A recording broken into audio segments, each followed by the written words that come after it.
अपनी बात। नमस्कार, मैं हूं अंकित चौहान। अभी तक के लाइव शो अपनी बात में आप सभी का स्वागत है। अपनी बात यानी कि एक ऐसा मंच जहां पर जनता अपने जनप्रतिनिधि या प्रशासनिक अधिकारी से सीधे वार्ता कर सकेगी। आज हमारे इसी मंच पर मौजूद है ऐसी शख्सियत जिन्हें किसी पहचान की आवश्यकता नहीं है, जिन्होंने कांग्रेस से अपना जीवन शुरू किया, जिसके बाद समाजवादी पार्टी में अपना पहली बार में विधानसभा चुनाव में भागीदारी निभाई, जिसके बाद सीधे जनता ने उनकी झोली में शहर विधायक की सीट डाल दी। विधायक जी, आपका स्वागत है हमारे अभी तक के मंच पर। हम आपसे जानना चाहेंगे कि आपकी 3 साल की सरकार में आपके द्वारा क्या कार्य किए गए जो शहर के विकास में अहम योगदान रखते हैं। मैं मुरादाबाद के पहले तो अभी तक के चैनल न्यूज़ को इस प्रोग्राम को चलाने के लिए उनको ढेर सारी शुभकामनाएं बधाई देता हूं। और जहां तक सवाल उत्तर प्रदेश सरकार का है, हमारे युवा मुख्यमंत्री अखिलेश यादव जी ने जब हमने मुरादाबाद के विकास के बारे में उनसे डिमांड की, उन्होंने हर डिमांड को हमारी पूरा किया। जैसा कि संबल चौराहे पर जाम की समस्या थी, उस ओवर ब्रिज को मात्र 1 साल में चालू कर दिया और उसे बनवाने में और हमारे कहने से तुरंत उसका पैसा भी रिलीज़ किया। ऐसे ही संबल चौराहे से आगे बढ़े, आप प्रेम बंडल लैंड चौराहा जो ओवर ब्रिज कहलाता है रामपुर चौराहे पे क्रॉसिंग के ऊपर, पैसे के अभाव में वो रुका पड़ा था। हमने कोशिश करके उसका पैसा रिलीज़ कराया ताकि वो भी सरकार ने हमारे कहने पर तुरंत अगले 15 दिन के अंदर पैसा रिलीज़ कर दिया और जो उसका छूटा काम था वो पूरा हुआ। वो भी मुरादाबाद को एक ऐसा तोहफा मिला कि जो शहर की और जो समस्याएं थी, लोग केरोसिन पे घंटों जाम में फंसे रहते थे, आज वो फर्राटे भरते हैं और वहाँ से पार हो जाते हैं। तीसरा, आपकी दुआ से लोगों सेट के लिए हमने कोशिश की, उसका काम भी शुरू हो चुका है। वो लैंड पार्क के लोगों के लिए एक ऐसी मिसाल चौड़ीकरण की होगी कि जो जाम की समस्या है वो भी बहुत जल्द खत्म हो जाएगी। वो भी उसका भी लक्ष्य हमने 1 साल का रखा है, उसके लिए भी पैसा रिलीज कर दिया गया है। उसके डॉक्यूमेंट्स जो मैं बता रहा हूँ वो विद प्रूफ विद डॉक्यूमेंट्स के ज़रिए बता रहा हूँ, वो मेरे पास है। जिसको कोई अगर संदेह हो, कोई अगर ये महसूस करे कि गलत बयानी हो रही है, तो वो उसके डॉक्यूमेंट्स हमसे ले ले और उसकी पक्की जानकारी कर ले। क्योंकि हम हवाओं में तीर नहीं चलाते, जैसे और नेता है और सरकारें हवाओं में बातें करती हैं, कहते कुछ हैं करते कुछ हैं। इसके आगे हमने जो गरीब परिवार के लोग हैं, जिनका इलाज गंभीर बीमारी, कैंसर हो, लीवर की बीमारी हो, किडनी की प्रॉब्लम हो, हार्ट रोगी हो, उससे हमने काफ़ी रुपये मुख्यमंत्री राहत कोष से उन लोगों के भी नाम हम पे हैं जिन लोगों को हमने सहायता दिलाई है। तकरीबन 15 से 20 लाख रुपए हम लोग मुख्यमंत्री राहत कोष से दिला चुके हैं और बाकी के 20 से 25 लाख रुपए हम अपनी निधि से स्वयं, जो सरकार ने हमें निधि देती है, विकास निधि देती है, उसके अंदर भी हमने 20 से 25 लाख रुपए का सहायता ऐसे मरीजों को किया है कि जिनके पास इलाज के लिए पैसे नहीं हैं। ये सरकार की बड़ी उपलब्धि है कि गरीबों को इलाज, बड़े गंभीर से गंभीर बीमारी के लिए उसका पैसा सरकार दे रही है, चलने के लिए रोड दे रही है, ओवर ब्रिज बना रही है। और जहाँ तक सवाल मलिन बस्तियों का है, हमने डूडा के तहत ऐसी सैकड़ों गलियाँ जहाँ लोग निकलना दूभर होता था, उसके तहत हमने कार्य कराए, जिनकी गिनती आप, मैं मानता हूँ कि नहीं मिल पाएगी, लेकिन हमारे पास लिस्ट है, उससे हम बता देंगे। सारी बिना किसी भेदभाव के हमने करीब 20 करोड़ रुपए का काम सूडा से, जो डूडा का हमारे यहाँ विभाग है, उसके जरिए कराया। उसकी लिस्ट भी हमारे पास मौजूद है और विभाग में भी है। ऐसे ही राजीव गांधी आवास योजना के तहत आज करीब 400 मकान गरीबों के बन रहे हैं, जो कोई पैसा उनसे लिया नहीं जा रहा है। उनकी जो 50 गज का प्लॉट है उसके अंदर बना रहे हैं, कोई पैसा नहीं, उसमें 4.5 लाख रुपए हम राजीव गांधी आवास योजना के तहत उत्तर प्रदेश गवर्नमेंट ने वो पैसा दिया, वो CNDS के द्वारा बनाया जा रहा है। ऐसी करोले का नारा है। और जो हम हार्बर पार्क आपने सुना होगा, उसकी भी कोशिश कर उससे भी बनवाने में हमने पूरा अपना ताउन दिया है। उसका पैसा रिलीज कराया, MD द्वारा वो बनाया जा रहा है। ऐसे ही आप लाकड़ी से लेकर कोहिनूर तिराहे तक का बाईपास अभी बनवाया है, करीब 7.5 करोड़ रुपए की लागत से, वो हमने PWD द्वारा बनाया है। और जो चौहान वाली मिलक से मंडी समिति रोड है, जो गेट नंबर 2 मंडी का कहलाता है, वो करीब 2.25 करोड़ रुपए की लागत से वो हमने आवास विकास द्वारा बनवाया है। उसके साइड के अंदर नाला एनडीए द्वारा बनवाया है। तो ऐसे अनेक काम हैं जो शहर के विकास के लिए। शहर में गंदगी रहती है, सटर हाउस जो बीचों बीच शहर में था उसको हमने मंजूरी दिला दी है, कैबिनेट से पास करा दिया है, उसके लिए भी बहुत जल्द उसका निर्माण शुरू हो जाएगा। तो ऐसे बहुत से हमारे पास काम हैं। अब शहर में आप देख रहा हो, हम अपनी निधि से जो शुद्ध पानी के जो प्याव लगा रहे हैं वो आपने देखे होंगे, मंदिर पे लग रहे हैं, मस्जिद पे लग रहे हैं, धर्मशालाओं पे लग रहे हैं, जो मेन चौराहे हैं उन पे लगा रहे हैं। ऐसे प्रकार के बहुत से अनेक काम हैं। अगर गिनवाने लगूंगा तो सारा टाइम मैं आपका मैं ही ले लूँगा। और आप तो अपनी बात कहिए, मुझ पर अभी बच्चों ने ऑटो रिक्शा वालों ने भी हमें एक ज्ञापन है हमारे हाथ में आया है। तो ऑटो रिक्शा वालों की जहाँ तक कोई समस्या है या ई रिक्शा के रिक्शा वालों की कोई समस्या अगर हमारे सामने आती है, हम उसका भी समाधान सब आपस में मिलजुल कर, कुछ कमियां इधर से होती है, कुछ उधर से भी हैं, तो उसको मिलजुल कर भी करेंगे ताकि रोड जो शहर के अंदर जहाँ समस्याएँ हैं वो किसी हद तक दूर हो जाएँ। जिला हॉस्पिटल के अंदर ट्रॉमा सेंटर के लिए उसका पैसा, उसकी बिल्डिंग बन रही है। आयुर्वेद के लिए एक छत के नीचे तीनों इलाज के लिए अभी पीछे उद्घाटन किया है, वो बिल्डिंग बनवाई है। जो टीबी के गंभीर भी मरीज़ हैं उसके लिए 2 वार्ड, उसके अंदर 6 वार्ड महिलाओं के लिए डिपार्टमेंट खुलवाया है। तो ऐसे बहुत से प्रकार के काम हैं। तो मैं जी आपके ऊपर अपनी बात कहना चाहूँगा कि सबसे पहले देखा जाए कि मुरादाबाद का विकास जो पीतल नगरी के नाम से मुरादाबाद जाना जाता है, उसके लिए कहीं ना कहीं ज़रूरत पड़ती है व्यापार के लिए तो बिजली की। अपने जनपद के बराबर के जनपद को ही अगर देख लिया जाए, रामपुर में 24 घंटे बिजली है, लेकिन मुरादाबाद को अगर देख लिया जाए तो 10 से 15 घंटे बिजली मुरादाबाद को हासिल हो रही है। आखिर इसमें क्या वजह है? आपको ये बताऊं, एक तो ये किसी ने जो कहा है कि रामपुर में 24 घंटे बिजली नहीं है, कतई नहीं है। जो बिजली मुरादाबाद को मिल रही है उससे भी कम रामपुर में आज की तारीख में बिजली है, चाहे उसका सत्यापन करें। जहाँ तक मुरादाबाद की बिजली का सवाल है, बीच बीच में कहीं ना कहीं कोई प्रॉब्लम आती है, क्योंकि हमारा लक्ष्य है 2016 में 24 घंटे 22 घंटे महानगरों को बिजली देने का। इसलिए हम लोग बड़े पैमाने पर बिजली घर बनवा रहे हैं। अभी हमने पीछे रामगंगा अभियान में उसका उद्घाटन किया। अब शिवपुरी में हमारा बिजली घर बन के तैयार हो चुका है। हम कटघर में बनवा रहे हैं, हम जामा मस्जिद पे बनवा रहे हैं, हम टीपी नगर में बिजली घर बनवा रहे हैं। जब कोई काम बिजली की लाइन का काम होता है, जैसे हमने 5 kV का MVA का वो जो ट्रांसफार्मर होता है तो उसको 10 MVA का करते हैं, तो कहीं ना कहीं बिजली में काम करने के लिए तो लाइन बंद करनी पड़ती है। एक छोटा मैं रोकना चाहूँगा। सबसे बड़ी बात है कि अभी ईद उल जुहा का मौका था और मुख्यमंत्री के द्वारा सीधे सीधे आदेशित किया गया था कि शहर को 24 घंटे बिजली दी जाएगी, लेकिन उसमें भी कहीं ना कहीं बिजली कटौती हुई, मुरादाबाद के लोगों को बिजली नहीं मिल सकी, हंगामे भी हुए और मांग भी की गई। तो कहीं ना कहीं अधिकारियों की नहीं, मैं हाँ ये बात सही है। जैसे नमाज का वक्त होता है तो उसमें 3 से 4 घंटे बिजली बंद रहती है ताकि लोग रोड पर रहते हैं, कोई हादसा ना हो। लेकिन जहाँ तक अधिकारियों की मनमानी का सवाल है कि ऊपर से कटौती ना होने के बाद में किसी फॉल्ट के नाम पे अगर कोई अधिकारी अगर ऐसा करता है तो उसे हम लोग उसकी शिकायत और उसकी जानकारी हम लोग करेंगे और करते भी हैं। अगर ऐसा कोई अधिकारी होता है तो हम उससे वार्ता करते हैं और नहीं तो मुझसे मुरादाबाद से हम उसकी छुट्टी कराते हैं। एक और मैं कहूँगा, एक सवाल मेरा ये है कि अभी आपने बताया कि राजीव गांधी योजना जो थी उसमें गरीब लोगों के लिए मकान दिए जा रहे थे, लेकिन उसमें भी अगर बात करें तो अपात्र लोगों का चयन हुआ सबसे बड़ी बात। फिर उसके बाद अपात्र लोगों के को ही मकान दे दिए जाते हैं, जो इसमें कहीं ना कहीं वो जो पात्र लोग हैं वो उससे योजना से वंचित रह जाते हैं। क्या वजह है? नहीं, मैं ऐसा है, इसमें जो सर्वे किया गया है वो जो है पात्र लोगों का ही किया गया है, क्योंकि उसके अंदर जिस लोगों के अपने खुद के मकान स्वयं टूटे फूटे हैं, जिसमें छत नहीं है, जिसमें कच्चे मकान हैं, गोले पड़े हैं, टीन शेड पड़ा है या कोई तिरपाल बना है, तो उन्हें सही से बनवाने के लिए ही वो योजना लागू की गई है। और ऐसे ही लोगों को मिलते हैं जो उसके पात्र हैं।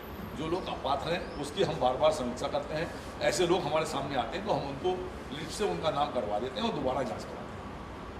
मैं अब आप मेरे सामने यहाँ पर जनता है, मैं जनता से कहना चाहूँगा कि विधायक जी से आप सवाल कर सकते हैं, जिसके भी सवाल रहे हो। हमारे साथ में हमारे पास में मौजूद है, मैं इनके पास चलता हूँ। हमारे साथ मौजूद है शंभुनाथ जी और हम बात करेंगे इनसे कि क्या है इनका जी।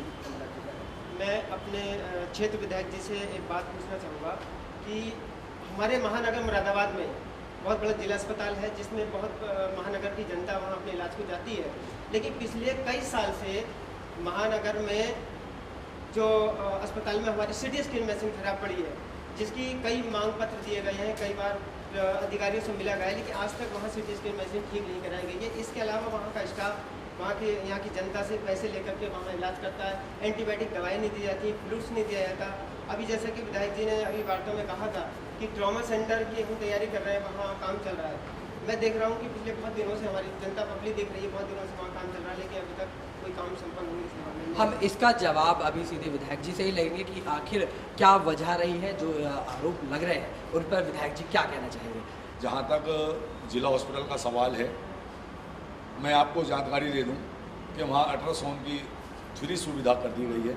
जहाँ तक सीटी स्कैन की मशीन का सवाल उन्होंने बताया कि ख़राब है, उसकी भी हम जानकारी करेंगे किस वजह से ख़राब है और क्यों सही नहीं हो पा रही है। एक बात से मैं इन पर इत्तफाक़ करता हूँ कि जो जिला हॉस्पिटल के अंदर जो वहाँ के नर्स या जो स्टाफ के लोग मनमानी तरीके से मरीज़ के साथ जो ताउन करना चाहिए वो नहीं करते हैं, उसके लिए हम जांच कर ऐसे कर्मचारी, ऐसे डॉक्टर्स की हम खबर लेंगे और उसकी शिकायत मुख्यमंत्री तक ज़रूर पहुंचाएंगे। तो दूसरी बात मैं ये कह दूं कि जैसे अभी हमारे एक साथी ने कहा कि दवाई आज की तारीख में पूरी की पूरी एक सप्ताह भर की दवाई जिला हॉस्पिटल से मिलती है। ये सीधे सीधे स्वास्थ्य मंत्री का आदेश है। अगर कोई बाहर की दवाई अगर लिखता है तो उसकी शिकायत करें। ऐसे डॉक्टर्स को जो बाहर की दवाई लिखता है उसको मैं कहना चाहता हूँ आपके माध्यम से कि उनके ऊपर 100% कार्रवाई हो। अगर दवाई में कोई भी कंजूसी अगर जिला हॉस्पिटल से करता है या कोई दवाई बाहर की लिखता है तो इसके लिए सरकार बिल्कुल आपके साथ है। अगर कोई डॉक्टर ऐसा करता है तो उसके खिलाफ कड़ी कार्रवाई करी जाएगी। विधायक जी एक सवाल मेरा, अभी आपने कुछ दिन पहले भी देखा होगा कि एक मरीज़ था जो जिला अस्पताल के बाहर तड़पता रहा, लेकिन उसे इलाज नहीं मिला, मजबूरन उसके परिजनों को उसे कहीं और ले जाना पड़ा। तो ये कहीं ना कहीं स्वास्थ्य विभाग पर एक आरोप लगते आए हैं, लेकिन उसके बाद आपके द्वारा क्या किया गया उसमें? मैं आपको अभी आपने देखा कि बहुत से डॉक्टर का यहाँ से ट्रांसफ़र करा दिया गया। ऐसे बहुत से जो कर्मचारी और जो लोग वार्ड बॉय या जो लोग वहाँ पे, मैं सीधी एक आपसे मैं बात कह दूँ, कहना नहीं चाहिए कि ऐसी बदनिज़ामी फैला रखी है। कुछ लोग शहर के वहाँ जाके अपनी मनमानी करते हैं और जो ऐसे डॉक्टर्स हैं जो मरीज़ को नहीं देखते, वो बड़ी गंभीर बात है, वो हमारे लिए भी बड़ी दुख की बात है। उसके लिए भी हम शर्मिंदा होते हैं। हम ये नहीं कह रहे कि उनकी गलती के लिए हम उनको शाबाशी दें, उनको सज़ा मिलनी चाहिए, लेकिन ऐसे कोई भी डॉक्टर्स हो, कर्मचारी हो, नर्स हो, वार्ड बॉय हो या कोई भी ऐसे लोग हों तो उनकी शिकायत आप हमारे तक पहुँचाएँ। इंशाल्लाह हम आपकी बात को और उनके साथ कड़ी से कड़ी कार्रवाई हम लोग करेंगे, क्योंकि ये बड़ी तकलीफ की बात है। वहाँ लोग कोई अच्छे खर्चे नहीं जाता है, वहाँ लोग परेशान जाते हैं, गरीब लोग जाते हैं, उनके साथ उनका अच्छे से इलाज होना चाहिए, जो सरकार की मंशा है। और ऐसे लोग अगर कोई गलत करते हैं वो हमारे लिए भी गलत है और हमारी सरकार की जो मंशा है वो उसके खिलाफ काम कर रहे हैं। हम उनके खिलाफ कड़ी से कड़ी कार्रवाई करेंगे। तो देखा विधायक जी ने कितने अच्छे तरीके से उसका जवाब दिया है। मैं जानना चाहूँगा अब कौन है हमारा अगला जो विधायक जी से सवाल करना चाहता है। जी मैं भी चलता हूँ। हाँ, मैं जानना चाहूँगा कि आपका क्या सवाल है। पहले तो मैं अपना परिचय देना चाहूँगा विधायक जी को। विधायक जी, मेरा नाम शिव मेघलानी है, मेरा परिसर आप ही का है और मैं आपको ईद की मुबारकबाद देता हूँ, शुभकामनाएं देता हूँ। विधायक जी, 2 क्वेश्चन मेरे दिमाग में है जो मैं आपसे जानना चाहता हूँ। पहली बात तो ये, आज से 5 वर्ष पूर्व यहाँ बाढ़ आई थी बड़ी भयंकर और पूरा ये एरिया बाढ़ग्रस्त हो गया था और बहुत लोगों का लाखों करोड़ों का नुकसान हुआ था। तब हमारे बसपा की सरकार थी, उन्होंने ये कहा था हमने फंड रिलीज़ कर दिया, उसको जल्दी बना दिया जाएगा। उनकी सरकार भी गई और आपकी सरकार को भी 3 वर्ष हो गए, लेकिन उस पर कोई कार्य नहीं किया गया और हर लोग का दिल धक धक करता रहता है कि बरसात ज़रा बरसती है तो लगता है पानी आवाया। तो एक खौफ सा है, खौफ वैसा सच्चा भी है। सेकंड विधायक जी, एक लाइट की बड़ी समस्या है यहाँ पर। जब भी कोई सरकार आती है वो कहती है हम अपने कार्यकाल में 24 घंटे बिजली देगी। ये बसपा ने भी कहा और आपके सरकार ने भी कहा, लेकिन आज तक लाइट और टाइम कम ही होगा लाइट मिलने का। तो विधायक जी, इस संबंध में आप क्या प्रयास कर रहे हैं, मैं आपसे जानना चाहूँगा। जी देखिए, विधायक जी से एक सवाल पूछा गया है जिसमें हम विधायक जी से जानना चाहेंगे कि उनका जवाब क्या है। जैसे अभी बताया गया कि बाढ़ आई थी, उसके बाद क्या हुआ, दावे भी किए गए, लेकिन अभी दावों को अमली जामा आखिर क्यों नहीं पहना गया, क्या? मैं बहुत अच्छा सवाल था, क्योंकि इससे बहुत दुखी हुए, पूरा शहर ही परेशान रहा। अभी हमने पीछे ये प्रोजेक्ट इसका बनाया है और बहुत इस पर गंभीरता से काम हो रहा है, क्योंकि ये एक ऐसी बांध बनने की तैयारी है, तटबांध बनने की। हमारा प्रयास ये है कि तटबांध भी बने और जो बाईपास एक मुरादाबाद की जाम की समस्या है वो भी इसका हल हो जाए। तो बार बार इसकी हम प्रोग्राम, हमारी मीटिंगें हो रही हैं, पहले भी कई बार एनडीए में भी मीटिंग हुई है। अब नए कमिश्नर साहब आए, इनके सामने भी ये बात रखी जाएगी। करीब 1200 करोड़ रुपए का ये प्रोजेक्ट बन रहा है, कटघर से लेकर जो पुल है और यहाँ आपके विवेकानंद का जो पुल बना है नया, उसके पार जाने के लिए। तो हम ये चाहते हैं कि इसके ऊपर जल्दी से जल्दी काम हो। ये हमारे शहर के लिए एक मील का पत्थर साबित होगी, क्योंकि जो लोग दुविधा में रहते हैं उसकी कभी भी ज़्यादा बारिश होती है तो यही रहता है कि बाढ़ नहीं आ जाए।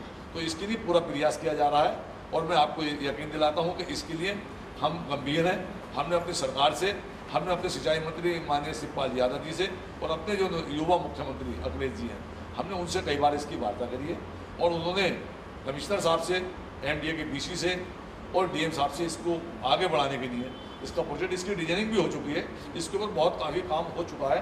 मैं आपको ये बताना चाह रहा हूँ, तो इंशाल्लाह इसका रिजल्ट आपके सामने बहुत जल्द आ जाएगा। जैसे कि विधायक जी, बात होती है, आगे भी अमली जामा पहनाने की कोशिश की जाती है, लेकिन वास्तव में अगर जनता तक पहुंचा जाए, जनता तक वो आखिर क्यों नहीं पहुंच पाता? आखिर कब 3 साल आपकी भी सरकार हो गए हैं, लेकिन अभी तक कोई भी रिजल्ट आखिर नहीं निकल के आया है। मैं ये कहना चाह रहा हूँ कि ये बड़े अमाउंट का काम है, इसके लिए कैबिनेट से पास कराना भी है, इसका अमाउंट जाना भी है। तो हमने इसकी जल्दी कराने के लिए हमने पार्ट्सों में काम कराने की सोची है। हम इतनी जानकारी, मीटिंग में मैंने एक प्रस्ताव रखा था, इसको 3 पार्ट्सों में बना लिया जाए ताकि थोड़ा थोड़ा पैसा आ जाए और थोड़ा थोड़ा अपना पार्ट्स के जरिए काम हो जाए, चाहे उस साइड से शुरू हो जाए चाहे विवेकानंद से स्टार्ट हो जाए। तो ये काम हमारा अमली जामा इसको पहुँचा दें ताकि शहर के जो बड़ी समस्या है ये किसी हद तक दूर हो जाए। आपने बताया कि अभी पार्ट्स में ये काम हो जाना चाहिए, लेकिन अभी तक आखिर नहीं हो पाया। सबसे बड़ी बात यह है कि आपने कहा 3 पार्ट्स में हम कराएंगे काम को, सही बात है। 3 साल हो गए, 3 साल में कम से कम एक पार्ट तो आखिर अमली जामा पहने जाना चाहिए था और कुछ ना कुछ होता नहीं। हमारी सरकार जब से आई है, जब भी इसके ऊपर प्रक्रिया शुरू हुई है, पिछली सरकार जो भी हो, मैं नाम नहीं लेना चाहता, वो सिर्फ घोषणा कर गए थे। एक घोषणा करने से कोई काम नहीं होता। जब तक अमली जामा नहीं पहना है, हमने इसकी सारी जो डिजाइनिंग है, कहाँ से जिन जिन लोगों की ज़मीनें लेनी है, बड़ी बाधा आ रही है, जिन लोगों के निर्माण हुए हैं उनके जो ज़मीनें जाएंगी उनको राज़ी करना है। उनको राज़ी करने के बाद ये जब भी काम हो सकता है। हमारा कतई ये मंशा नहीं है कि किसी की आशियाना उजाड़ने के बाद हम दूसरा कोई रोड निकालें, ये हमारी कतई मंशा नहीं है। जब लोग सब राज़ी हो जाएंगे, जब हम लोगों की राज़ी से, उनकी मर्जी से ज़मीन एक्वायर करेंगे, उनको पूरा मुआवजा देंगे, जब भी रोड निकल पाएगा। तो देखा, विधायक जी ने आपको आपके सवालों का जवाब दिया। यहाँ वक्त हुआ एक छोटे से ब्रेक का। ब्रेक के बाद जल्द हाजिर होंगे, तब तक आप देखते रहिएगा अभी तक अपनी बात। ब्रेक के बाद आप सभी का अभी तक की अपनी बात में स्वागत है। हम फिर जानना चाहेंगे कि अब जो हमारे सामने दर्शक बैठे हुए, जो जनता बैठी हुई है, वो जनता विधायक जी से बात करना चाहती है और विधायक जी, देखते हैं कि विधायक जी कितने उन सवालों का जवाब देते हैं। हम चलते हैं कि जनता आखिर क्या सवाल पूछना चाहती है। हमारे साथ आशुतोष शर्मा जी हैं, जानना चाहेंगे कि उनका क्या सवाल है विधायक। माननीय विधायक जी से एक सवाल है मेरा। जैसे विधायक जी बाबा कहते हैं युवा मुख्यमंत्री, युवा मुख्यमंत्री, युवाओं के लिए मुख्यमंत्री जी क्या कर रहे हैं? माननीय विधायक जी को कई बार ज्ञापन के माध्यम से अवगत कराया है कि यहाँ 100 से ज़्यादा अधिक विश्वविद्यालय हैं, महाविद्यालय, लेकिन यूनिवर्सिटी का अभाव है। तो क्या यूनिवर्सिटी के लिए विधायक जी क्या पहल आपने की है? क्या युवाओं की शिक्षा के लिए पहल की है? इसके लिए थोड़ा सा युवाओं को आप बताएं। आशुतोष मिश्रा जी ने बहुत अच्छा सवाल उठाया, युवा मुख्यमंत्री और युवाओं के लिए आखिर क्या किया है सरकार, जानना चाहते हैं। विधायक जी जानना चाहेंगे इनके सवाल का? नहीं, बहुत अच्छा क्वेश्चन है और मैं इस बात के लिए अपने मुख्यमंत्री को आज से 2 साल पहले मैंने डिमांड की थी कि मुरादाबाद मंडल में एक यूनिवर्सिटी होनी चाहिए और सरकारी यूनिवर्सिटी होनी चाहिए, क्योंकि हमारे ही कुछ बीच के लोगों ने ये कहा कि मुरादाबाद में यूनिवर्सिटी की ज़रूरत नहीं है क्योंकि यहाँ प्राइवेट यूनिवर्सिटी पहले ही बन चुकी है। लेकिन मैं नहीं मानता, क्योंकि हमारे यहाँ के बच्चे किसी भी कलेक्शन के लिए या कोई अगर परेशानी होती है तो बरेली को जाना पड़ता है। तो मैं मानता हूँ कि इसकी पूरी लड़ाई में इन बच्चों के साथ हूँ। और युवा मुख्यमंत्री का जहाँ तक बार बार कहने का मेरा सवाल है, वो युवाओं के लिए वो बेमिसाल काम कर रहे हैं कि जिसकी आज तक कोई मिसाल नहीं हो सकती। चाहे रोज़गार के कितनी सर्विसेज आज की तारीख में हमारी उत्तर प्रदेश सरकार ने दिए, इससे पहले किसी सरकार ने इतनी सर्विसेज कभी नहीं दी पाए। तो सब ये युवाओं के लिए तो हैं, जो बेरोजगार युवा हैं, लाखों लाख टीचर भर्ती हुए और हमारे बहुत से ऐसे लोग युवा जो बेरोजगार हैं। और जहाँ तक यूनिवर्सिटी का सवाल है, मैं आपके माध्यम से ये कहना चाहता हूँ कि मुरादाबाद की ये हमारी नौजवानों की और युवाओं की डिमांड है, वो ज़रूर पूरी होनी चाहिए। इसके लिए हम संघर्ष करेंगे और अपने युवा मुख्यमंत्री से फिर इसकी डिमांड करेंगे। लेकिन मुश्किल ये होती है, यूनिवर्सिटी बनाना और मंजूर कराना कोई बड़ी बात नहीं है। जैसे अभी 300 बेड का हमारे पास एक आधुनिक हॉस्पिटल यहाँ है, लेकिन ज़मीन का इतना अभाव है कि उसके लिए हमें ज़मीन नहीं मिल पा रही है, वो धक्के खा रहा है। जगह जगह जो लोगों ने जो सरकारी ज़मीनें हैं उन्हें कब्जा लिया है।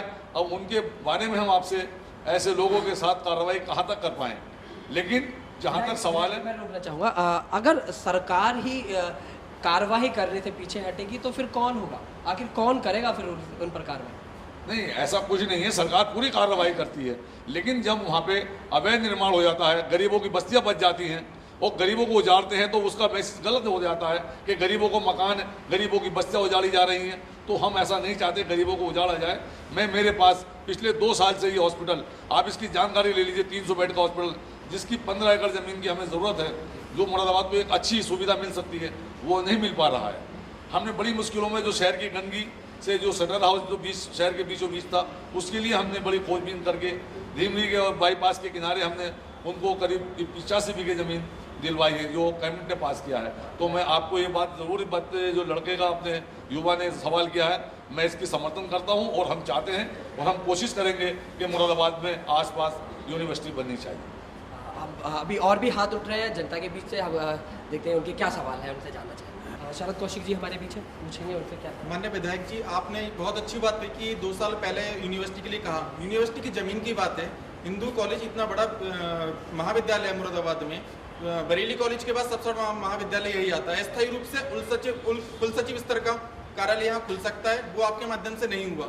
स्लास्टर हाउस के लिए जगह मिल सकती है, यूनिवर्सिटी के लिए क्यों नहीं, जिसके थ्रू लाखों छात्रों को, न सिर्फ मुरादाबाद, अभी तो अमरोहा से ले लीजिए और बिजनौर और दूर के छात्र भी इतनी दूर जाते हैं बरेली, उन्हें जब हम स्लास्टर हाउस के लिए जगह ले सकते हैं, यूनिवर्सिटी के लिए कोई नहीं। दूसरी चीज़, युवा मुख्यमंत्री है, रोजगार के लिए कुछ नहीं किया। मैं व्यक्तिगत तौर पर इस बात को कह सकता हूँ, 20 से ज़्यादा फॉर्म मैंने डाले हैं। माननीय मुख्यमंत्री महोदय के द्वारा कोई भी वैकेंसी अभी तक फुल नहीं हुई। शिक्षा मित्रों को चाहे धोखा देने का मुद्दा हो, चाहे शिक्षकों के आड़ में और धांधली का मुद्दा हो, जवाब दें। विधायक जी से सवाल बहुत अच्छा किया गया है कि युवा मुख्यमंत्री जहां रोजगार की बात करते हैं, लेकिन फिर भी शिक्षा मित्रों का उदाहरण सबसे बड़ा सामने आया है।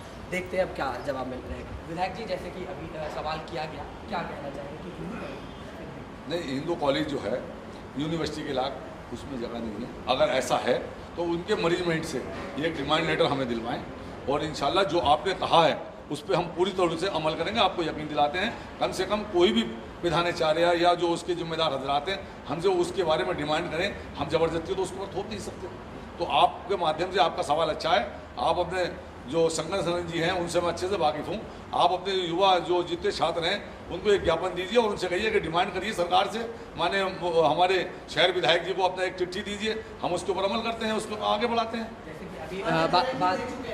जैसे कि बात की थी अभी रोजगार की, उसमें भी कुछ नहीं, आखिर क्या वजह है? मैं आपको बता दूँ, हमारी सरकार से ज़्यादा किसी ने सर्विसेज नहीं दी है, वैकेंसी नहीं निकाली है। लेकिन चीनी भी एक मिनट, पुलिस के अंदर इतनी भर्तियाँ कभी नहीं हुई। इतने शिक्षा मित्र जो अवैध तरीके से जो शिक्षा मित्र थे, उन्हें पूरी तरीके से उनको हमने टीचर का दर्जा दिया। 3500 रुपये से उनको 30,000 रुपये तक की सैलरी हमारी सरकार ने देने का काम किया है। इससे पहले किसी सरकार ने कहा है। लेकिन अब कहाँ है? नहीं, तो ये तो हाई कोर्ट का मसला, लेकिन हम अब भी उनके साथ खड़े हैं। हम उनके साथ खड़े हैं। हम आज भी उनसे ये आश्वासन दे रहे हैं कि कैबिनेट में या किसी भी तरीके से हम उनकी पूरी मदद करेंगे। हमने उनसे कहा है कि संयम ना खोएं, सरकार उनके साथ है। बार बार हमारे मुख्यमंत्री कह रहे हैं, हमने भी अपने माध्यम से कहा है, हमारे मंत्री कह रहे हैं, ऐसा नहीं है हम उनके साथ नहीं हैं। हम उन ऐसे लोगों के कतई बिल्कुल सामने में साथ करें। विधायक जी, क्या एक सवाल जैसे रहा था कि क्या इसे मान लिया जाए कि शिक्षा मित्रों को सहायक अध्यापक बनाया गया था, क्या है कि चुनावी एजेंडा? नहीं, बना दिया था। 1 साल तक उन्होंने करते आ गया कि उन्हीं के बीच के लोग, कुछ लोग ऐसे जो अपने आप में ना होकर के किसी दूसरे की जो सर्विस मिली है, वो अब मैं क्या कह सकता हूँ शब्दों में कि उन्होंने हाई कोर्ट में रीट डाली है और हाई कोर्ट ने सुनने के बाद में, हाई कोर्ट के बाद में भी हम लोग बार बार ये कह रहे हैं कि हाई कोर्ट का क्या फैसला, हम उस पर टिप्पणी नहीं करना चाहते क्योंकि ये हाई कोर्ट का मसला है। लेकिन हमारी सरकार बार बार ये कह रही है हम शिक्षा मित्रों के साथ हैं, कोई ना कोई रास्ता ऐसा निकालेंगे, वो बेरोजगार नहीं होंगे, इंशाल्लाह बहुत जल्द उन्हें राहत मिलेगी।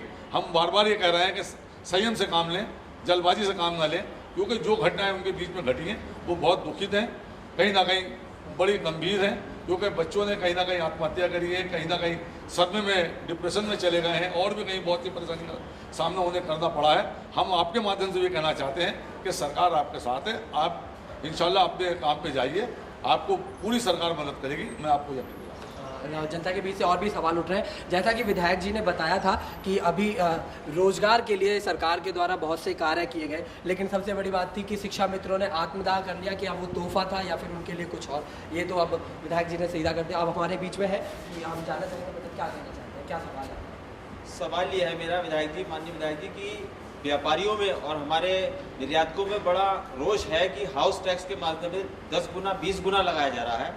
तो इस बारे में विधायक जी मैं थोड़ी सी जानकारी चाहूँगा आपसे कि ऐसा क्यों हो रहा है। विधायक जी, हालांकि हाउस टैक्स के लिए या टैक्स के लिए बार बार ज्ञापन दिए जाते रहे हैं, लेकिन उसके बाद कोई कार्रवाई आखिर नहीं होती है, तो एक ये सबसे बड़ा सवाल है। देखते हैं विधायक जी क्या जवाब देते हैं। भाई हाउस टैक्स का और वाटर टैक्स का जो जहाँ तक सवाल है, एक हमारी मिनी सदन होता है नगर निगम, इसकी महापौर हैं बीना अग्रवाल जी। जब मैं हाउस में, मैं एक पदीन सदस्य उस हाउस का हूँ, मैंने आज से 1 साल पहले सदन में ये बात रखी कि ये हाउस टैक्स बेवजह और ये 4 गुना 6 गुना 10 गुना, किसी किसी के यहाँ 10 गुना जो जा रहा है, इसके ऊपर आप शासन को लिख के दीजिए, ये आप लोग मनमानी तरीके से कैसे कर रहे हैं। तो इन्होंने जवाब दिया कि हम शासन को भेज चुके हैं, तो मुझे 1 साल के अंदर अभी तक उस शासन की डुप्लीकेट कॉपी आज तक नहीं मिल पाई है ताकि मैं उसकी पैरोकारी कर सकूं, क्योंकि ये मसला जो है ये नगर निगम से जुड़ा है। नगर निगम की महापौर बीजेपी की हैं। मैं उसमें इतना ही कह सकता हूं कि मेरे शासन द्वारा, सरकार द्वारा कोई अगर किसी प्रकार की भी अगर कोई ज़रूरत पड़ती है तो मैं उसके लिए आप पूरे नगरवासियों के साथ खड़ा हूँ, क्योंकि हाउस टैक्स के आप व्यापारी परेशान नहीं हैं, गरीब आम जनता भी परेशान है, क्योंकि एक भट्टी लगाने वाले को भी उसमें कमर्शियल कर दिया गया है, किसी ने छोटी सी दुकान रख ली है उसको भी कमर्शियल कर दिया गया है। तो ये गलत है, इसकी मैं भी आपके साथ खड़ा हूँ, ये इसके मैं खिलाफ हूँ, और मैं चाहता हूँ ये आपके बारे में मैं फिर कमिश्नर साहब से मिलूँगा कि ये किस वजह से इतना लंबा चौड़ा जो हाउस टैक्स लग रहा है वो क्यों लग रहा है, इसकी जानकारी मैं भी प्राप्त करना चाहता हूँ। क्योंकि मुझे जैसे मालूम हुआ कि 85 पैसे स्क्वायर फीट मीटर या 1 रुपया 14 पैसे स्क्वायर। विधायक जी, मिनी सदन के सदस्य आप भी हैं, लेकिन उसके बाद भी आखिर क्यों कार्रवाई क्यों नहीं? कार्रवाई तो हो रही है, हमने बार बार इस मुद्दे को हाउस में रखा है। इनके जो नगर निगम की हाउस की बैठक होती है, सदन की बैठक होती है, हमने बार बार कहा है, उन अधिकारियों से भी कहा है, नगर आयुक्त जी से भी कहा है, और महापौर जी वहाँ मौजूद थी, हमारी मेयर साहिबा, उनके सामने भी ये बात रखी गई है कि इसके लिए सारे व्यापारी परेशान हैं, डॉक्टर्स परेशान हैं, स्कूल की जो मालिकान है वो भी परेशान है, और जो छोटे छोटे उद्योग घर में चल रहे हैं, जैसे भट्टी है, किसी ने दुकान कर रखी है, ये लोग भी बड़े दुखी हैं। इसके बारे में हमने बार बार कहा है, लेकिन ना जाने क्योंकि ये हाउस टैक्स जो है ये एक नगर निगम की आमदनी का जरिया है, ये आमदनी क्यों बढ़ा रही है, किस लिए बढ़ा रही है, ऐसे अनाप शनाप क्यों हाउस टैक्स लग रहे हैं, इसकी जानकारी हमें करनी चाहिए। क्योंकि ये जो भी आप हाउस टैक्स और वाटर टैक्स देते हैं तो ये नगर निगम के पास जाता है, उससे जो लोग सैलरी देते हैं। और मैं ये देख रहा हूँ इतना अनाप शनाप हाउस टैक्स लगाने के बाद में शहर की सफाई व्यवस्था में भी अभी परेशानी आ रही है। तो इसके लिए मैं शहर की जनता के साथ हूँ, शहर की सफाई होनी चाहिए, हाउस टैक्स कम होना चाहिए।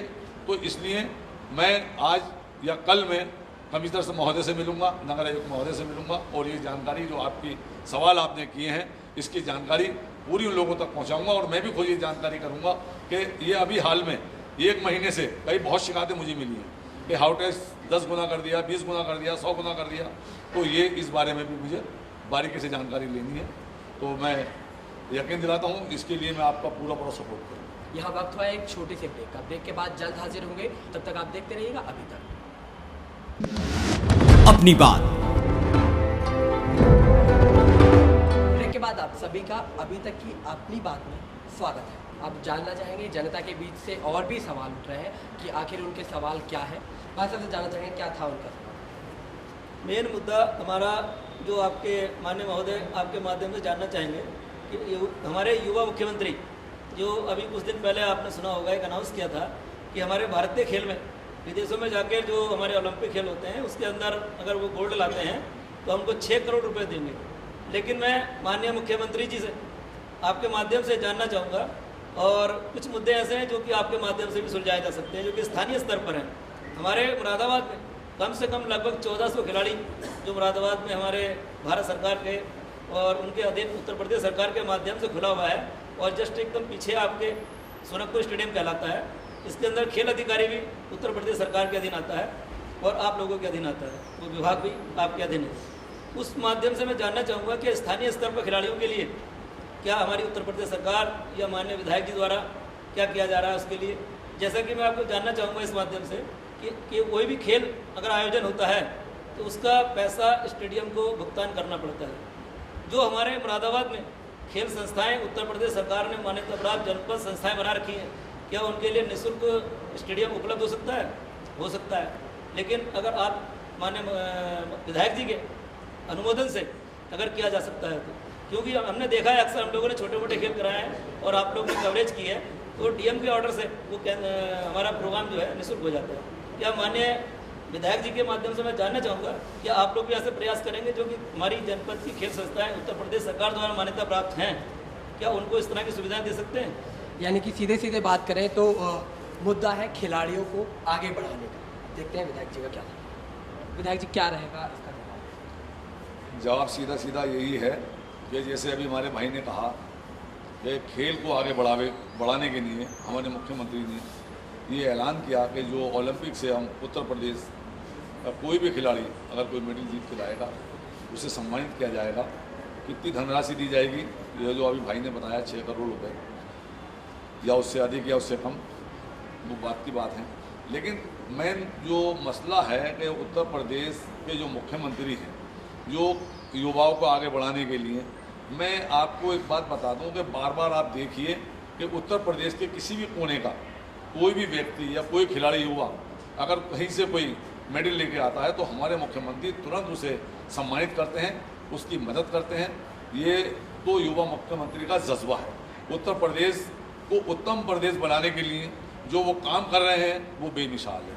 जहाँ तक शहर में सोनकपुर स्टेडियम के अधिकारियों का, हमारे जो मान्यता प्राप्त जो खिलाड़ी के एनजीओ हैं, जो क्लब हैं, उनके लिए निःशुल्क स्टेडियम उपलब्ध हो, इसके लिए आप हमसे मिलें।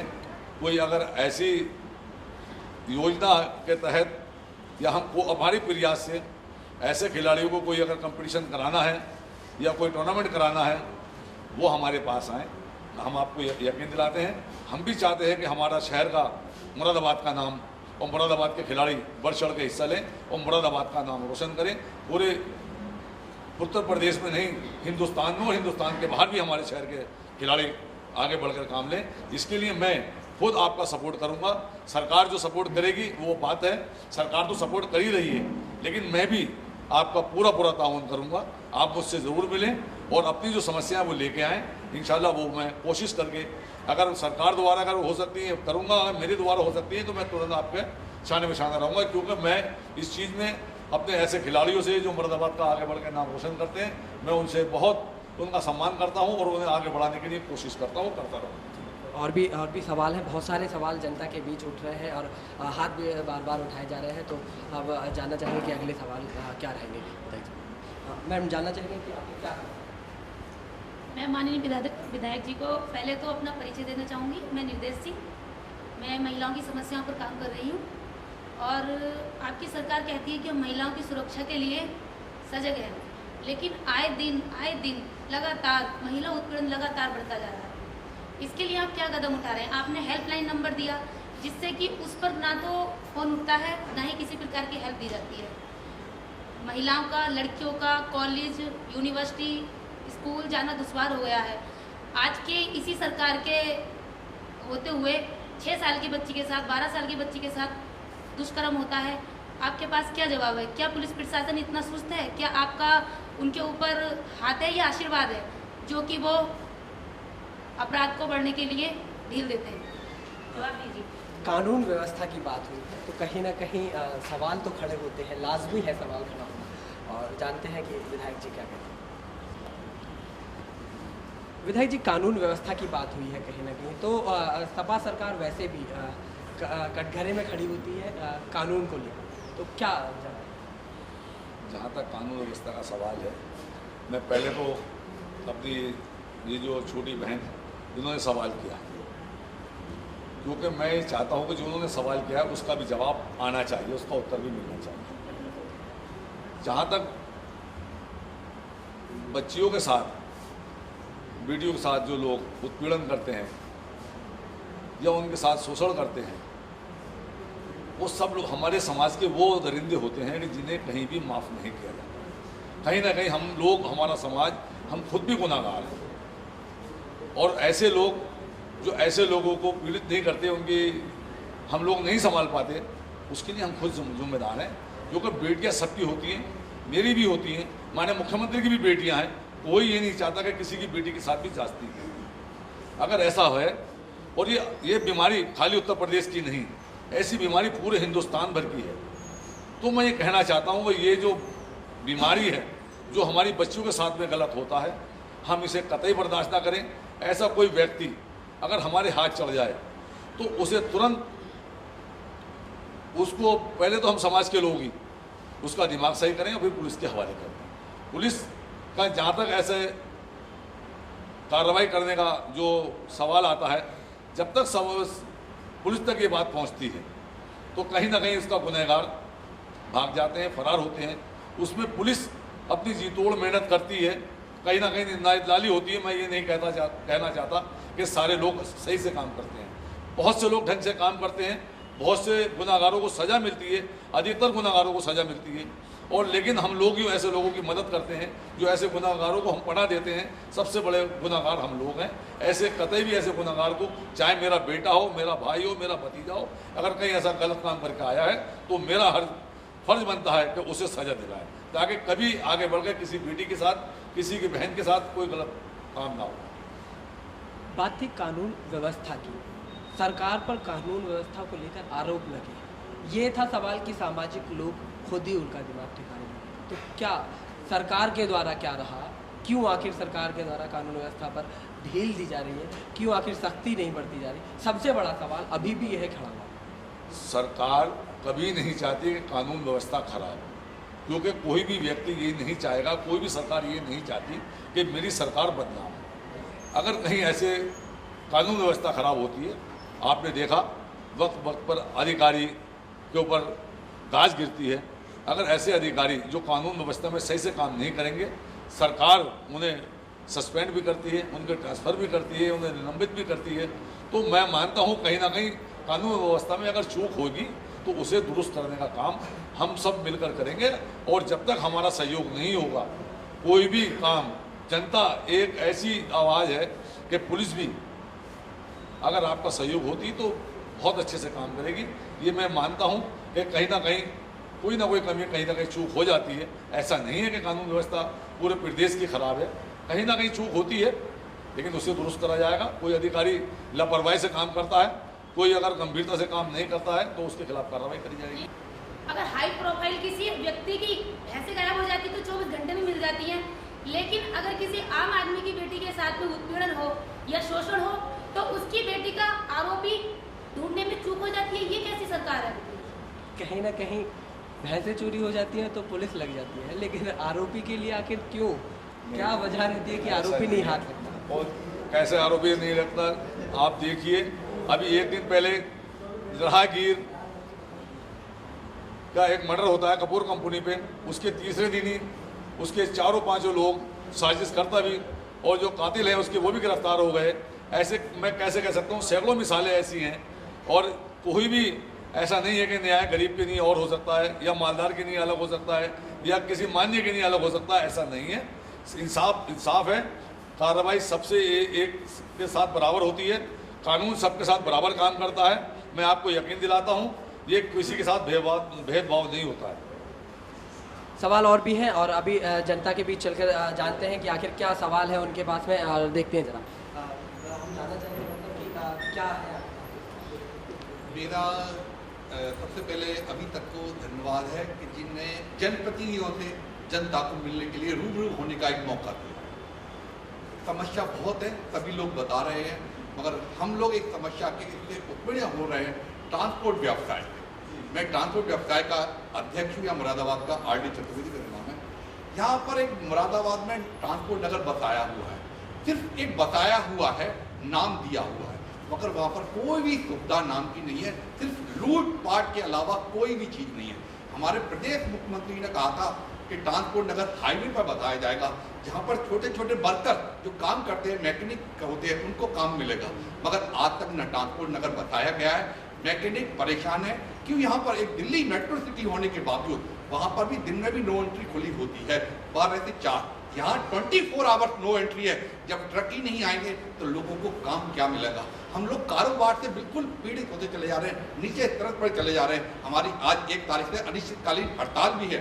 टोल लिया जा रहा है, रोड टैक्स लिया जा रहा है, गुड टैक्स लिया जा रहा है, स्टेट टैक्स लिया जा रहा है, गुंडा टैक्स लिया जा रहा है, नेशनल टैक्स लिया जा रहा है, उसके बाद में सेल्फ टैक्स लिया जा रहा है, और अब TDS टैक्स लगा दिया गया है। क्या क्या दें हम?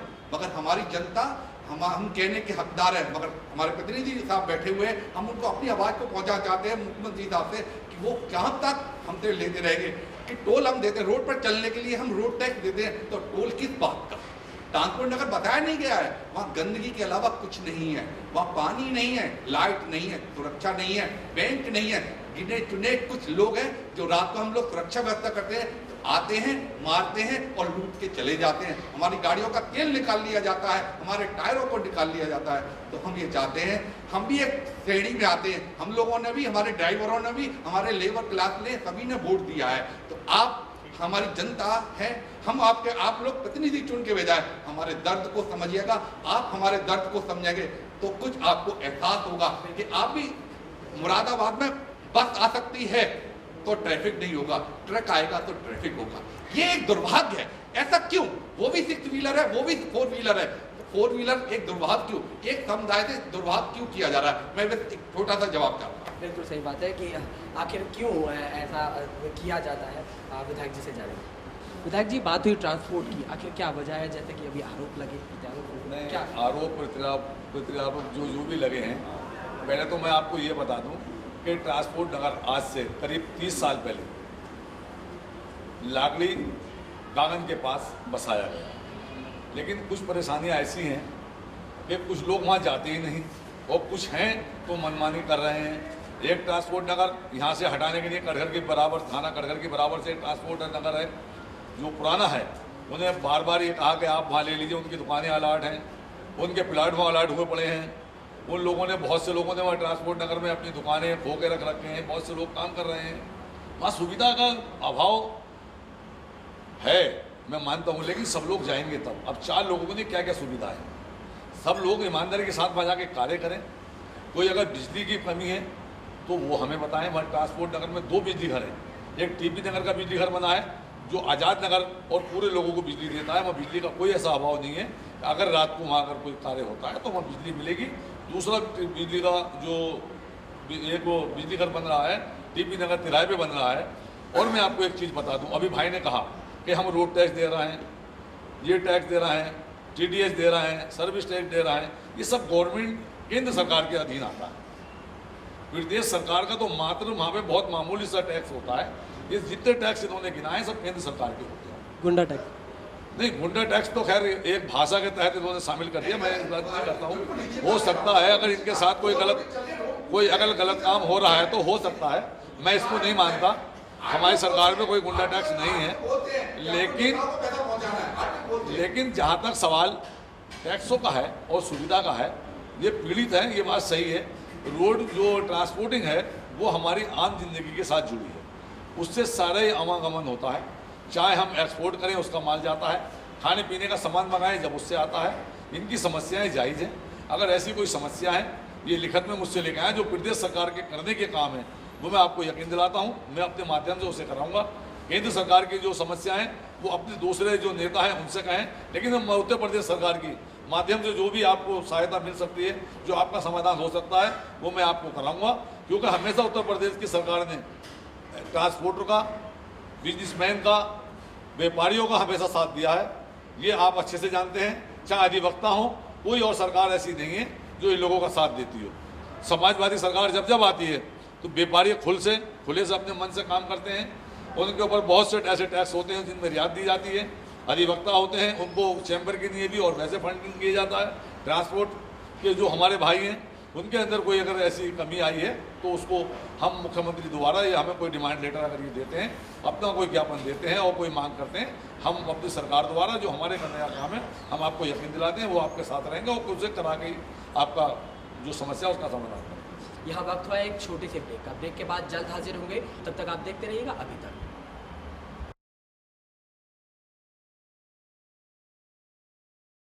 ब्रेक के बाद आप सभी का अभी तक की अपनी बात में स्वागत है। सर मैं फुटकर से आया हूँ सर, टाउन हॉल पर फंड लगाता हूँ। हम लोग सारे लोग ना आकर पूरे 4-5 पदाधिकारी आए हैं, केवल आपसे ये जानना चाहते हैं सर, हम लोग विगत वर्षों से फंड लगाते चले आ रहे हैं टाउन हॉल पर और समय समय पे आपको जब तक कराया है कि हम लोगों को जो है जगह दी जाए, व्यवस्थित करा जाए जिससे अतिक्रमण भी ना हो और समय समय जो अभियान चलता है तो उससे हम लोगों को बहुत दिक्कत आती है। जैसे विगत वर्षों में अभी ये अभियान चला था 3 महीने हम लोग सर बेरोजगार रहे बिल्कुल और कोई सुनवाई नहीं हुई। इसके अंदर बहुत मुश्किल से हम लोगों को सर फंड लगाने दिए गए। तो सर ये हम चाहते हैं हम लोगों का ये फेरी नीति भी लागू कर दी गई थी माननीय नगर विकास मंत्री जी ने और वो फेरी नीति के तहत सन 2004 में लागू करी थी और वो अभी तक कोई नियम लागू नहीं हुआ और ये नगर निगम के जितने भी अधिकारी हैं उन लोगों को परेशान करते हैं। तो ये पंजीकरण करा जाए लोगों का और ये सब कराया जाए सर, ताकि हम लोगों को कोई परेशानी नहीं। मैं पहले तो आपको एक जानकारी दे दूं और शायद जानकारी मेरे भाई को नहीं है।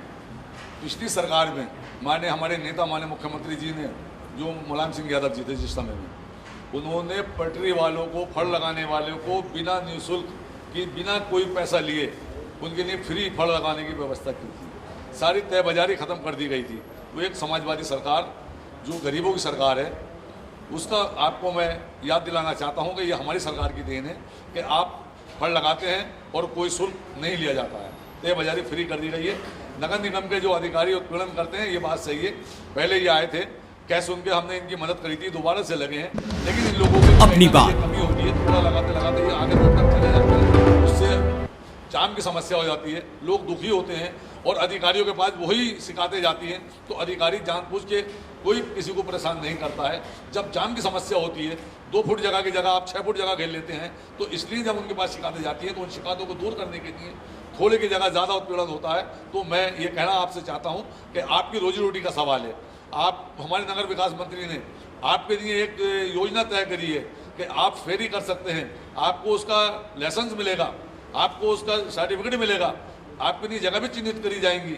लेकिन आपसे भी मुझे ये दरख्वास्त कहनी पड़ती है कि आप भी राहगीरों का, चलते फिरते का जैसे जाम की समस्या है, उसमें भी आप अपना हमारा ताउन करें, आप भी हमें अपना ताउन दें, ताकि आपके ऊपर कोई परेशानी ना हो, आपके परिवार अच्छे से पलें, आप अच्छे से अपने रोजी रोटी कमाएं। और जो सरकार की मंशा है कि किसी राहगीर को परेशानी ना हो, किसी फड़ लगाने वाले को कोई परेशानी ना हो, और जो फेरी करने वाले हैं लोग हैं वो अपनी फेरी करें, फड़ लगा के अपने बच्चों का पालन पोषण भी करें। ये भी हमारी सरकार की आपने घोषणा भी की है, जैसे आपने ही बताया कि आजम खान साहब ने ये बात कही है। तो मैं आपके साथ हूँ। जो नीति बनी है उसके तहत आप रोजगार रहेंगे, अपने बच्चों के लिए अच्छे से कमाएंगे, अपने बच्चों का पालन पोषण करेंगे, अपने बच्चों को पढ़ा लिखा के अच्छा इंसान बनाएंगे। लेकिन मैं आपसे यही कहना चाहता हूं कि शहर के जाम के लिए आप लोगों का योगदान भी बहुत ज़रूरी है कि 2 फुट जगह की अगर आपको परमिशन मिली है तो 2 फुट जगह में ही लगाएं, ना कि आगे बढ़ाकर उसे 6 फुट कर ली जाए। कहीं ना कहीं सीधे तौर पर विधायक जी ने जो कहा है वो कहा जाए कि इसके जिम्मेदार ये खुद भी है, लेकिन अब ये अपनी जिम्मेदारी कब समझ पाते हैं ये देखने वाली बात है। माननीय विधायक जी, मेरा कहना जो है वो ऑटो के संबंध में है। 2008-2009 की गाड़ियाँ परमिट रिन्यूअल होने के लिए आरटीओ ऑफिस में हैं और रिन्यूअल हो भी गए हैं, लेकिन वो ऑटो चालकों को मिल नहीं पा रहे हैं। दूसरा, जो नए ऑटो चालक हैं अपने लाइसेंस बनवाना चाहते हैं, ऑटो प्रशासन चाहता भी है उनके लाइसेंस बनाना, लेकिन वो नहीं बन पा रहे हैं। कुछ कर्मचारी निचले स्तर के हैं आरटीओ विभाग के, जो कुछ बाहरी दलालों के साथ मिलकर ना तो वो परमिट जो रिन्यूअल हुए हैं उन्हें दे रहे हैं और ना ही नए ड्राइविंग लाइसेंस बनने दे रहे हैं, क्योंकि पैसों की इतनी मांग रखते हैं कि ड्राइवर बेचारा नहीं कर पाता है। और सबसे अहम बात, अध्यक्ष जी, जब रोड पर जाम की बात आती है शहर मुरादाबाद में, तो हमेशा सबसे ज़्यादा जिम्मेदार ऑटो को माना जाता है कि ऑटो की वजह से जाम लगता है। हमें ये भी पता और हम मानते भी हैं कि प्रशासन ने और आपने समय समय पर इस जाम से निपटने के लिए बहुत काम करे हैं, बहुत सारी नई नई योजनाएं लागू करी कि शहर में जाम से बचा जा सके। लेकिन विधायक जी, फिर भी जाम लगा रहता है, आए दिन ये समस्या मुँह फाड़े खड़ी हो जाती है। क्या वजह है कि आपकी योजनाएं और प्रशासन की योजनाएं पूरी तरीके से अपना रंग नहीं दिखा पाती? क्या वजह है कि शहरवासियों को आए दिन इस जाम से जूझना पड़ता है? मेरी आपसे गुजारिश है कि आपको हमने लिखित में भी पूरा दिया है कि आप हमारी उस लिखित समस्याओं को पढ़ें, और हमें आपसे बहुत उम्मीद है और हमें उम्मीद करते हैं पूरी तरह से कि आपके ज़रिए हमारी परेशानियाँ हल होंगी। मेहरबानी करके आप हमारी बात का जो भी हो जवाब दें। माननीय विधायक जी, महानगर में डेंगू और मलेरिया की बहुत शिकायतें आ रही हैं और जगह जगह गंदगी हो रही है, जिसकी सफाई पे बिल्कुल ध्यान नहीं दिया जा रहा। और अगर कोई मरीज सिविल हॉस्पिटल में पहुंचता भी है तो उस मरीज का इलाज नहीं होता ढंग से। इसके लिए आप कुछ कार्रवाई ऐसी करें सख्त जो हमारे महानगर वासियों को सुविधा मिल सके। विधायक जी, आपके पास में 2 सवाल है। पहला ऑटो यूनियन का, दूसरा गंदगी और जिला स्वास्थ्य सेवाओं के लिए। तो पहले हम जानना चाहेंगे कि ऑटो सेवाओं के लिए। ऑटो सेवा के लिए मैं ये कहना चाहता हूँ इन बच्चों से, ये जो यूनियन के लोग यहाँ मौजूद हैं, कि एक समस्या इन्होंने रखी कि परमिट रिन्यूअल वाली है। मेरे पास बहुत से बच्चे आते हैं, कहीं परेशानी होती है तो मैं उनके कोई परेशानी होती है तो उसका समाधान मैं खुद करता हूँ और फ़ोन करके उन लोगों को कराता हूँ। ये सही है कि आरटीओ ऑफिस में कुछ दलाल ऐसे हैं कि जो मनमानी करते हैं और अधिकारियों को गुमराह करते हैं। ऐसे दलालों से हम सब मिलकर निपटेंगे और जो ऑटो रिक्शा के परमिट का रिन्यूअल सवाल होने का सवाल है, उसमें कोई परेशानी नहीं आएगी। अगर किसी को ड्राइविंग लाइसेंस बनवाना है, अगर सारे मानक पूरे हैं तो पैसे किस बात के फाजिल जाएंगे। अगर ऐसा कोई व्यक्ति करता है तो आप हमसे शिकायत करिए, हम उनकी खबर लेंगे, आपका कोई भी काम नहीं रुकेगा। दूसरा सवाल था स्वास्थ्य सेवाओं का, तो इस पर आखिर कब तक लगेगा? नहीं, ये तो बड़ी दुख की बात है कि पूरे शहर के अंदर मलेरिया, वायरल फीवर और ये जो डेंगू की बीमारी है और बुखार चल रहे हैं, ये ज़्यादा आज की तारीख में कहीं ना कहीं सफाई व्यवस्था और सफाई शहर में अच्छे से ना होने के कारण ये चल रहा है। बार बार कहने पर नालों की सफाई नहीं हो पाती। जो शहर के कर्मचारी के ऊपर हमारे मेयर साहबा, जो हमारी मेयर हैं, उनकी पकड़ कमज़ोर है, वो सही से इस काम को अंजाम नहीं दे पा रही। तो मैं आपके माध्यम से कहना चाहता हूँ कि अपनी मेयर साहबा से भी और नगर आयुक्त महोदय से भी कि शहर की सफाई का ज़्यादा से ज़्यादा ध्यान रखें और फॉगिंग कराएं दवाई की, ताकि जो शहर के अंदर मच्छर पैदा हुए हैं किसी हद तक ये कम हो जाएं। क्योंकि मैंने देखा कि दवाई का इस्तेमाल कम हो रहा है, सफाई कम हो रही है। ये समस्या नगर निगम की है और इसे नगर निगम को जिम्मेदारी के साथ करना चाहिए। तो ये सही है। जहाँ तक जिला हॉस्पिटल का सवाल है कि वहाँ कहीं ना कहीं स्वास्थ्य में कहीं कमी है तो हम उसको देखेंगे और इंशाल्लाह कोई कमी अगर ऐसी आती है तो उसके ऊपर हम कार्रवाई करेंगे और जो कमी आई है उसे दूर करने की कोशिश करेंगे। तो ये थे हमारे विधायक जी, जिन्होंने जनता के सवालों का जवाब दिया। अब देखना यह है कि जनता के जितने भी सवाल विधायक जी के पास आए हैं उनको अमली जामा कब तक पहना लिया जाएगा, या जो जनता की शिकायतें थीं उनको दूर कब तक कर लिया जाएगा। अभी तक की अपनी बात में फ़िलहाल इतना ही। फिर अगले हफ्ते किसी और के साथ हाजिर होंगे हम। तब तक आप देखते रहिए अभी तक।